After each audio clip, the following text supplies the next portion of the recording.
Which is not right. আমি মানুষ, আমার বিবেক আছে, বুদ্ধি আছে, জ্ঞান আছে।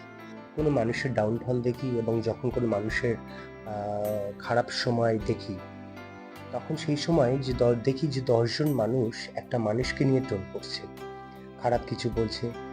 সেই সময় দেখি যে আমাদের মধ্যে এক চরম উন্মাদনা, পৈশাচিক উন্মাদনা কাজ করে। আমাদের ন্যাশনালিটি এতটা পুয়ার যে আমরা ভালো খারাপের দিকটা পার্থক্য করতে পারি না। আমরা ভালো খারাপের দিকটা বুঝতে পারি না। তাই দেখেই আমিও কোনো কিছু ছাড়াই, কোনো চিন্তা ভাবনা ছাড়াই সবকিছুকেই আমি ভালো ভালো বলে ভ্যালিডেট করছি। আবার পক্ষান্তরেই যখন কোনো মানুষের খারাপ সিচুয়েশন দেখছি, তখন ভালো খারাপের বিবেচনা না করেই আসলে আমরা সবকিছুকে খারাপ বলতে পছন্দ করি। Which is not right. আমি মানুষ, আমার বিবেক আছে, বুদ্ধি আছে, জ্ঞান আছে।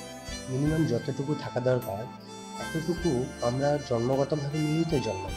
তো সেই বিবেক বুদ্ধিকে কাজে লাগিয়ে তো একটা ভালো খারাপের পার্থক্য করার মতো টেন্ডেন্সি আমাদের কেন নয়? একটা মানুষের বিপদে, একটা মানুষের খারাপ সময়ে, একটা মানুষের যখন সাপোর্ট প্রয়োজন, সেই সময় আমরা কোনো মানুষকে সাপোর্ট করতে নাও পারি, বা তার কোনো একটা কাজকে আমাদের পছন্দ হচ্ছে না, সেটাকে আমরা অ্যাভয়েড করতে পারি।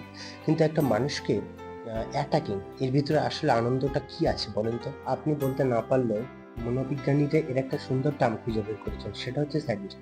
যারা অন্যের দুঃখে আনন্দ পান, বা কেউ কষ্টে আছে সেই কষ্টে তারা আনন্দ পান, বা কাউকে একটা বাজে কথা বলে একটু দুঃখ দিয়ে, মানে তারা পেইন দিয়ে, অন্যকে পেইন দিয়ে তারা নিজেরা প্লেজার পান।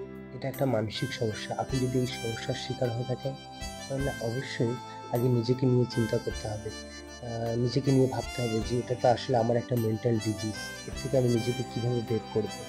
এর থেকে আমার পরিবার, আমার আত্মীয়-স্বজন, আমার কাছের মানুষগুলো ক্ষতির সম্মুখীন হতে পারে। তো নিজের ভালোর জন্য হলেও আ একবারে না পারলেও আস্তে, আস্তে এর থেকে নিজেকে বের করে নিয়ে আসেন। কারণ আপনি হয়তো নিজেও জানেন না যে একটা মানুষের অপ্রয়োজনে, অদরকারে আপনার হয়তো কোনো লাভ নাই।